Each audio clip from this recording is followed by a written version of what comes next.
मंच पे मौजूद अखिल भारतीय गौण महासभा के राष्ट्रीय अध्यक्ष माननीय छंगू साहब, प्रदेश अध्यक्ष जी जो आजमगढ़ से चल के आए हैं, शत्रुघ्न निषाद जी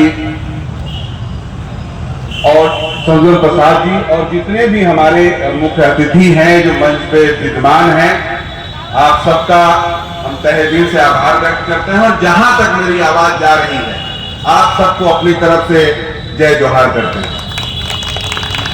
हमारी सुल्तानपुर की टीम, सुल्तानपुर के साथी अध्यक्ष जी, स्वामी जी और जितने भी हमारे साथी हैं, बड़ा टाइम लग जाएगा, नाम लेंगे।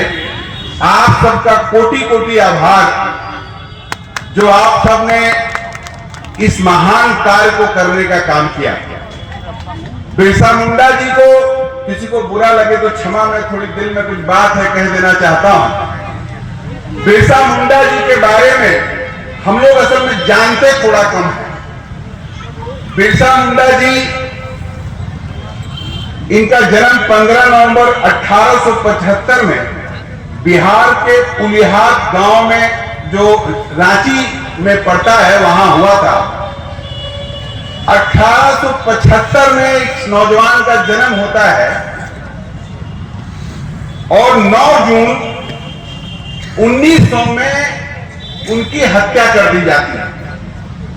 कुल टाइम हो गया 25 साल। 25 साल में कुछ बचपना का भी समय गुजरा होगा, तो 10 साल बचपना का निकाल दीजिए, तो 15 साल के जीवन काल में बिरसा मुंडा ने अपने आप को राष्ट्रीय स्तर पे साबित किया, बताया कि हम लड़ने वाली कौम। अगर हम बिरसा मुंडा जी को भगवान कहते हैं तो हमें थोड़ी दिक्कत है। बिरसा मुंडा जी भगवान नहीं थे, हमारे आपकी तरह इंसान थे। हम अगर भगवान कह देंगे तो उनके सामने हाथ जोड़ के हमको आशीर्वाद मांगना पड़ेगा, लेकिन मुंडा साहब से, बिरसा मुंडा जी से आशीर्वाद मांगने की जरूरत नहीं है। उनके किए गए कार्यों को समझने की जरूरत है, जज्बे को अपने भीतर पैदा करने की जरूरत है। आप सोचिए, बिहार आदिवासी क्षेत्र में एक नौजवान पैदा होता है और वो देखता है कि अंग्रेज आ रहे हैं, वो हमारे जल जंगल जमीन को छीन लेना चाहते हैं, हमारी संस्कृति को समाप्त कर देना चाहते हैं, और वो नौजवान फिर खड़ा होता है कि ये गलत है, और अगर आज हमारी जल जमीन छीन गई, जंगल छीन गया, खेती बाड़ी छिन गई, तो कल हम चाहे जिंदा भी रहे तो हमारे लिए जीवन का कोई मतलब नहीं है। इसलिए बिरसा मुंडा साहब ने 1880-90 के दौर में हथियार के नाम पे क्या था उनके पास, वही अपने परंपरागत हथियार, तीर धनुष, भाले। उस हथियार को लेकर बिरसा मुंडा जी ने अपने समूह के साथ बर्तानिया हुकूमत, उस अंग्रेजी हुकूमत जिसका सूरज पूरी दुनिया में नहीं डूबता था, बिरसा मुंडा ने अपने साथियों के साथ उस ब्रिटानिया हुकूमत के नाक में दम कर दिया था। और बिरसा मुंडा को फर्जी तरीके से अंग्रेजों ने गिरफ्तार कर लिया, उनको सजा सुनाई, 2 साल जेल हुई। और जब 2 साल जेल काटने के बाद बिरसा मुंडा जी बाहर आए, हम अपने समाज से, अपने बिरादरियों से, अपने साथियों से कहना चाहते हैं, उस दर्द को समझना होगा। जब 2 साल की यातना काटने के बाद बिरसा मुंडा जेल से बाहर निकले तो उनके भीतर डर नहीं था, वो डरे नहीं, घबराए नहीं कि अंग्रेज हमको क्या करेगा। बिरसा मुंडा ने सोच लिया, अब या तो लड़ना है या तो मरना है, कोई रास्ता अब नहीं है, और अंग्रेजों से अगर लड़ेंगे नहीं तो ये हमारा पीछा छोड़ेंगे नहीं। अब साथियों, फिर बिरसा मुंडा ने अपनी फौज और बनाई, अपने साथियों को और इकट्ठा किया, जंगल के लिए, जमीन के लिए, अपने हक अधिकार के लिए, स्वाभिमान के लिए अंग्रेजों के खिलाफ उल गुलाल अभियान शुरू किया, जिसको हम लोग विद्रोह कह सकते हैं, बगावत कह सकते हैं। उस अभियान को शुरू किया, और तब एक बात हमको आपको ध्यान रखनी होगी, आज भी चर्चा होती है, हमारे नेतागण यही के नहीं, किसी भी जिले में कहीं पर बिरादरी से बात करो, नेताओं से बात करो, तो कहते हैं दुनिया सुन लेते लेकिन बिरादरी ना सुनत हमारी बात।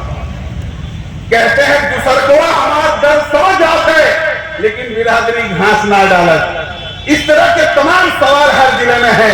तो आपको इतिहास देखना होगा।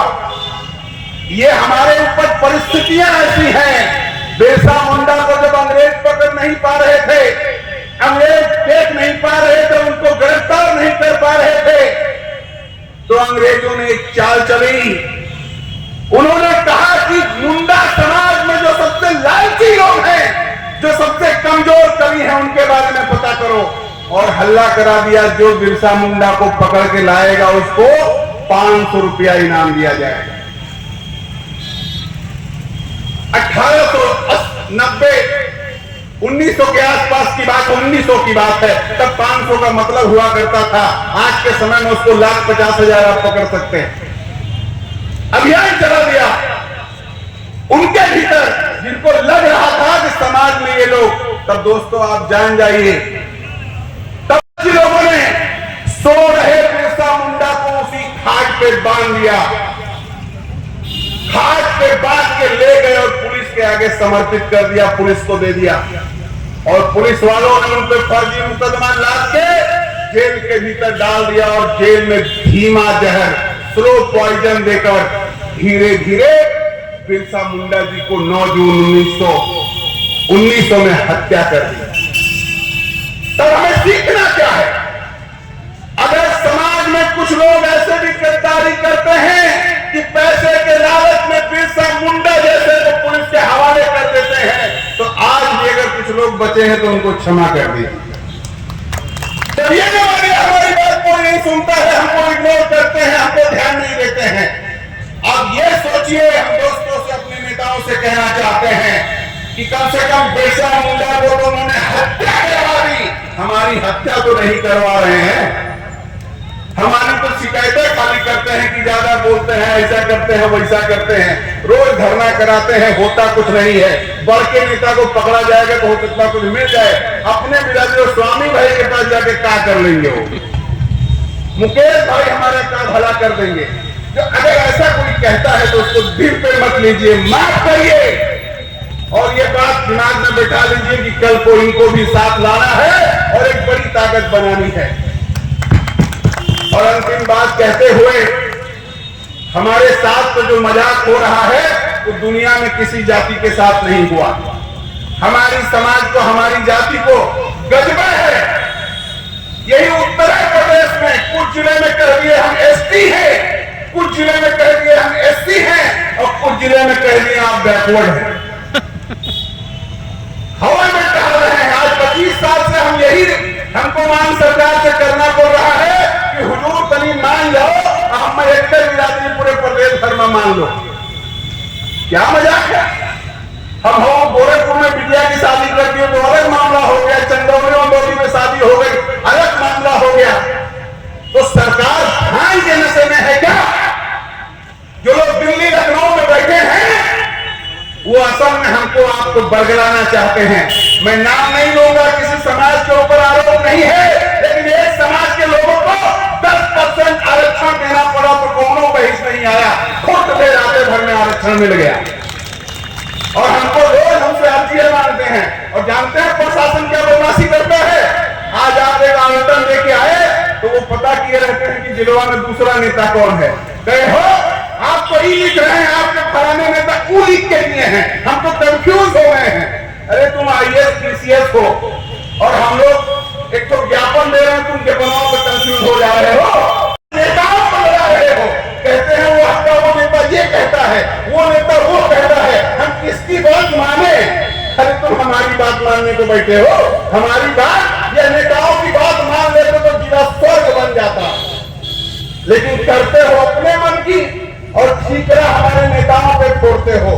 तब हम आपसे कहना चाहते हैं, ये जो ऊपर वाले बैठे हैं भांग खा के, इनका नशा उतारना है और इनका नशा तब उतरेगा जब बिरादरी एक साथ खड़ी होगी। और वो दिन आ रहा है, अब वो दिन दूर नहीं है जब पूरे उत्तर समाज में कौन समाज एक साथ खड़ा होगा, एक ताकत बन के खड़ा होगा और सरकारों को अपने कदमों पर झुकाएगा झुकाएगा। इसी आशा और विश्वास के साथ कि हम एक होंगे और लड़के इस लड़ाई को जीतेंगे। अपनी बात समाप्त करते हैं। जय जोहार।